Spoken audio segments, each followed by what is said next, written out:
Bachelor of library and information science, इसी course के बारे में इस वीडियो में मैं आपसे बात करने वाला हूं। इसमें हम लोग जानेंगे कि इस कोर्स को करने के लिए क्या एलिजिबिलिटी है, कौन कौन से ऐसे सेक्टर है जहां आप जॉब के लिए अप्लाई कर सकते हो, जॉब लगेगी तो जॉब का रोल क्या हो सकता है, पैसे पैकेज कितना मिल सकता है आपको अप्रोक्स, इन सभी चीज़ों के बारे में मैं आपसे बात करूंगा। और एक बेसिकली एक मेन यूनिवर्सिटी के बारे में बात करूंगा, महात्मा गांधी सेंट्रल यूनिवर्सिटी, जहां ये कोर्स कराया जा रहा है और एडमिशन का प्रोसीजर अभी स्टार्ट हो चुका है। ठीक है, तो उसके बारे में मैं मेनली बात करूंगा, फीस स्ट्रक्चर वगैरह उसी यूनिवर्सिटी के डिस्कस करूंगा। मेरा नाम है सत्यम और मैं फूड टेक्नोलॉजिस्ट हूँ। आप अगर पहली बार चैनल पर हो तो प्लीज इस चैनल को सब्सक्राइब जरूर कर लेना। इस वीडियो पे मैं एजुकेशन से रिलेटेड वीडियोस हमेशा बनाता रहता हूँ। वीडियो को शुरू करते हैं।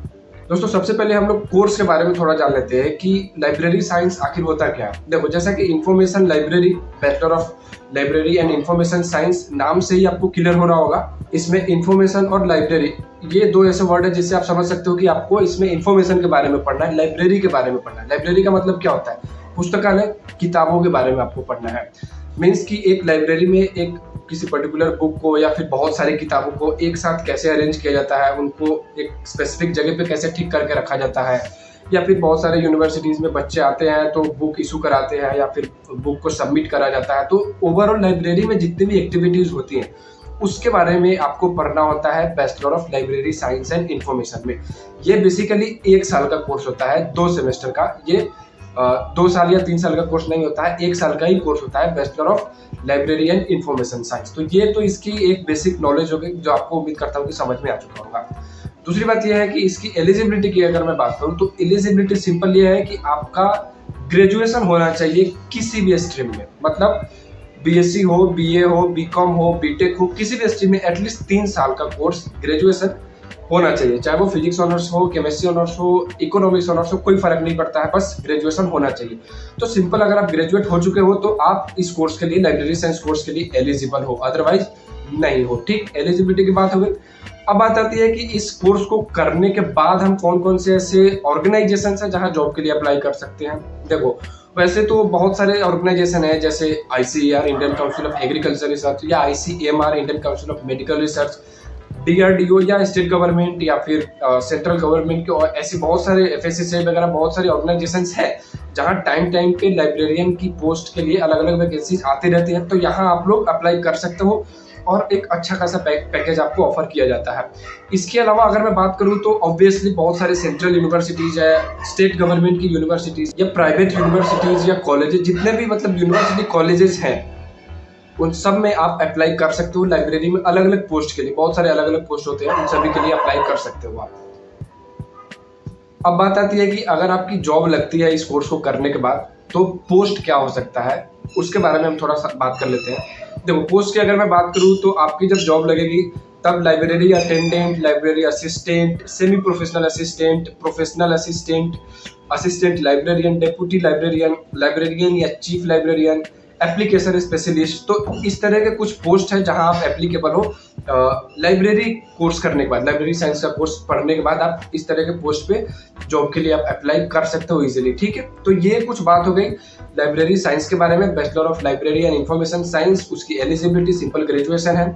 जॉब रूल क्या हो सकता है, पैकेज की अगर मैं बात करूं तो मेनली 2 से 4 लाख रुपए आप आराम से एज ए फ्रेशर एक नए बैच पास आउट होने के साथ अफोर्ड कर सकते हो। आपको इतने पैसे दिए जा सकते हैं, 2 से 4 लाख के आसपास। और ये एक जस्ट परसेप्शन है, ये वेरी करता है यूनिवर्सिटी टू यूनिवर्सिटी या ऑर्गेनाइजेशन टू ऑर्गेनाइजेशन। यूजीसी के नॉर्म्स के हिसाब से इसके पैसे बढ़ भी सकते हैं या आपके एक्सपीरियंस के बेसिस पे। तो सिंपली ये है कि शुरू में आपको 2 से 4 लाख रुपए पर एनम तक ऑफर हो सकता है। तो ये पैसों की बात हो गई। अब हम बात करेंगे कि वैसे तो इस कोर्स को करने के लिए, bachelor of library and information science course को करने के लिए आप बहुत सारे अलग अलग यूनिवर्सिटीज में अप्लाई कर सकते हो, लेकिन मेनली मेरे पास एक बहुत कमेंट आ रहा था बार बार, उसके लिए इस वीडियो को मैं बना रहा हूँ जिसमें हम लोग बात करेंगे महात्मा गांधी सेंट्रल यूनिवर्सिटी में इस कोर्स को कैसे किया जा सकता है।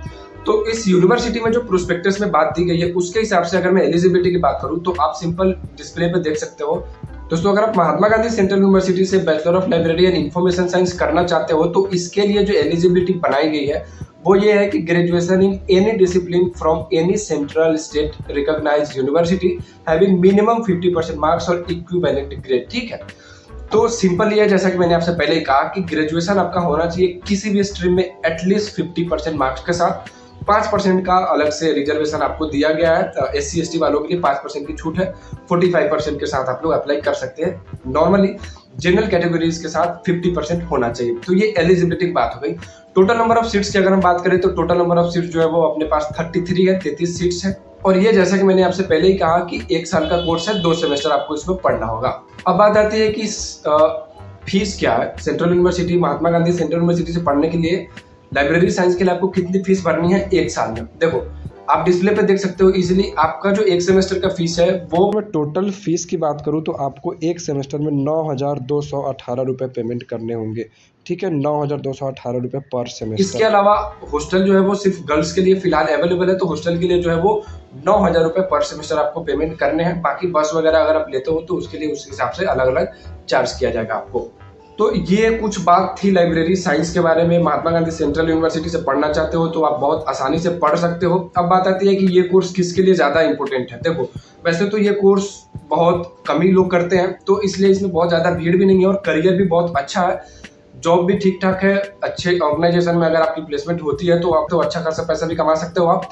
तो ये ओवरऑल कोर्स बहुत अच्छा है। अगर आपने हाल ही में ग्रेजुएशन कंप्लीट कर रखी है, जैसे BA हो, BSc हो या फिर BCom हो, ऐसे किसी कोर्स को कर रखा है और आपको ये बिल्कुल समझ में नहीं आ रहा है कि अभी आगे क्या करें, और ऐसे बहुत सारे स्टूडेंट्स हैं जिनको समझ में नहीं आता कि आगे क्या करें, तो वैसे स्टूडेंट्स के लिए ये एक अच्छा कोर्स जरूर है। आपको इजीली करना चाहिए इस कोर्स को। आप जाओ सेंट्रल यूनिवर्सिटी में, अभी भी एडमिशन प्रोसीजर शुरू है। सिंपल जाके एप्लीकेशन फॉर्म भर दो। एडमिशन कैसे होगा इसके बारे में मैंने बहुत डिटेल में बात करी है। इससे पिछले जो भी वीडियोस बनाए हैं मैंने महात्मा गांधी के ऊपर। हो सकता है कि मैक्सिमम पॉसिबिलिटी ये है कि आपके अंडर ग्रेजुएट के जो भी मार्क्स है उसके बेसिस पे मेरिट लिस्ट तैयार की जाएगी और फिर आपको एडमिशन दिया जाएगा। उम्मीद करता हूँ कि ये वीडियो आपको पसंद आया होगा और आपको थोड़ी बहुत हेल्प तो जरूर हुई होगी। सारी चीज़ एक साथ हम लोग कवर नहीं कर सकते हैं, फिर भी मैंने कोशिश की है कि आपको ज़्यादा से ज़्यादा चीज़ें इस वीडियो में बताऊँ। फिर भी अगर कोई कंफ्यूजन हो, अगर आपको समझ में नहीं आया हो तो आप प्लीज़ नीचे कमेंट सेक्शन में कमेंट कर लो, मेरे को बताओ। मैं कोशिश करूँगा कि तुरंत आपको रिप्लाई करूँ। पूरा वीडियो देखने के लिए धन्यवाद। वीडियो अच्छा लगा हो तो लाइक जरूर करना, चैनल को सब्सक्राइब जरूर कर लेना। Thank you.